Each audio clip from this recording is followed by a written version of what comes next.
אנחנו קראנו את עצמנו בשנאה, איבה הדדית בין מחנות בתוך מדינת ישראל. אם הערבים היו חכמים באמת, היו מחכים עוד קצת. אז נפתלי, אתה צם בתשעה באב? ברור. למה בעצם?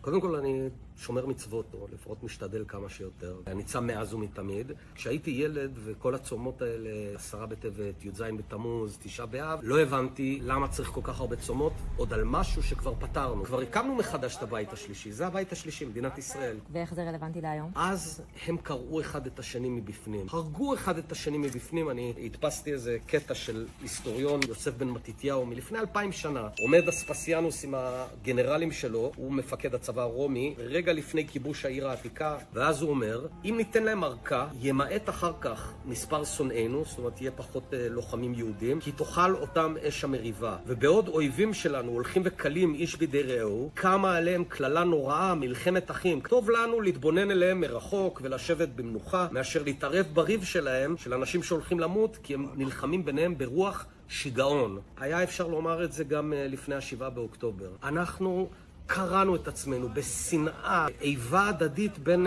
מחנות בתוך מדינת ישראל. אם הערבים היו חכמים באמת, היו מחכים עוד קצת. היו נותנים לנו עוד שנה לגמור את עצמנו, היינו עושים עבודה הרבה יותר טובה. האויב זיהה את החולשה הזאת, עד שברגע הכי חלש שלנו תקפו אותנו. האסון הנוראי הזה נתן לנו ניעור והזדמנות להפסיק לחסל את עצמנו מבפנים, ואני אומר לך, כמי שהיה פה ראש ממשלה לשעבר, זה האיום הגדול ביותר. פעולה אחת שכל אחד מאיתנו בבית יכול לעשות ולשמור קצת יותר על האחדות.